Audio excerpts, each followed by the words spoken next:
Hi అండి, రేణుక వంటలకి స్వాగతం. ఈరోజు రెసిపీ ఒక హెల్దీ స్నాక్ రెసిపీ అనమాట. మసాలా జొన్న రోటీ. జొన్న పిండితో తయారు చేసుకునే ఏ రెసిపీలైనా హెల్త్కి చాలా మంచిదండి. రోటీలు అయితే మనం రెగ్యులర్గా కూరతో చక్కగా తినొచ్చు. ఇలా మసాలా జొన్న రోటీలు అయితే పిల్లలు కూడా ఇష్టంగా తింటారు. క్లియర్గా ఎక్స్ప్లెయిన్ చేస్తాను.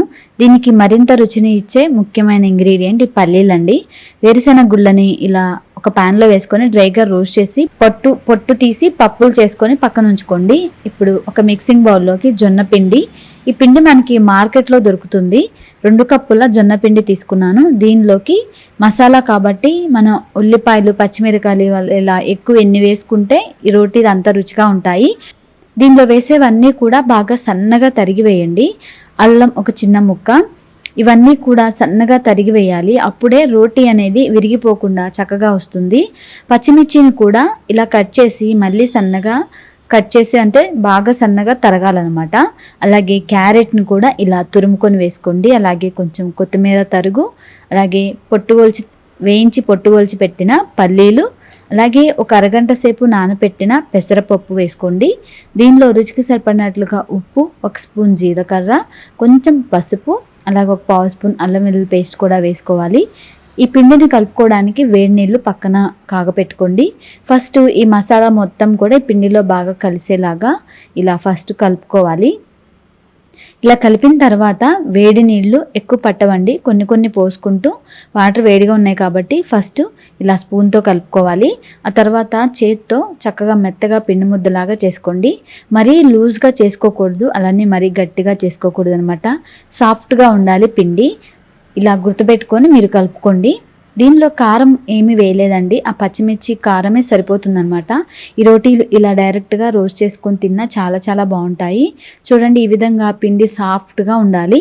ఇలా కలిపేసి దీనిపైన ఒక తడి క్లాత్ని కప్పేసి ఒక 10 నిమిషాలు పక్కన ఉంచండి. పిండి బాగా నానుతుంది. 10 నిమిషాల తర్వాత చూడండి, ఇప్పుడు మనం దీంట్లో రోటీల్లాగా చేసుకోవాలి. ఈ రోటీల్ని మనం చపాతీ కర్రతో రోల్ చేయకూడదండి. మనం దీనిపైన కప్పిన కాటన్ క్లాత్ ఉంది కదా, ఆ క్లాత్ పైన కొంచెం నీళ్లు చల్లేసి, అంటే మరీ తడి ఉండకూడదు అనమాట. నీళ్లు చల్లి చేతికి కొంచెం తడి చేసుకొని ఈ విధంగా పల్చగా అప్పాల్లాగా ఒత్తుకోవాలి. ఇలా పల్చగా అప్పాల్లాగా ఒత్తేటప్పుడే పక్కన స్టవ్ మీద దోస ప్యాన్ పెట్టేసి హీట్ చేసుకోండి. అలాగే కొంచెం ఆయిల్ వేసుకోవాలి, 1 పావు స్పూన్ అలా.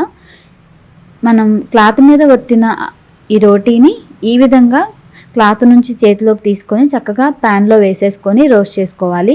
మీడియం టు హై ఫ్లేమ్ పెట్టుకొని కొంచెం ఆయిల్ ఇలా స్ప్రింకిల్ చేసుకుంటూ మాడిపోకుండా బాగా రోస్ట్ చేసుకోండి.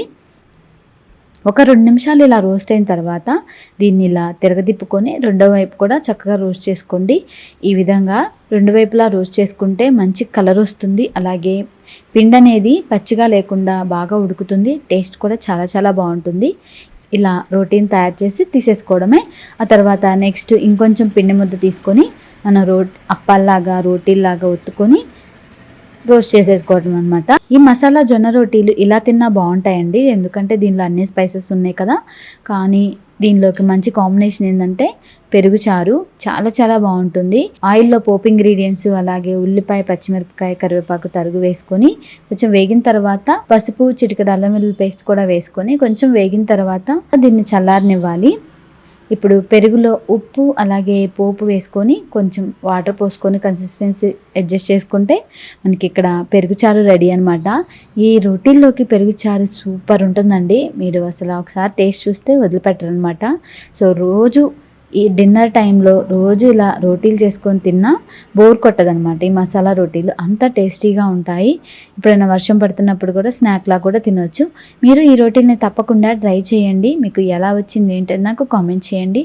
ఈ వీడియోని లైక్ చేస్తూ షేర్ చేయండి friends. Thank you for watching.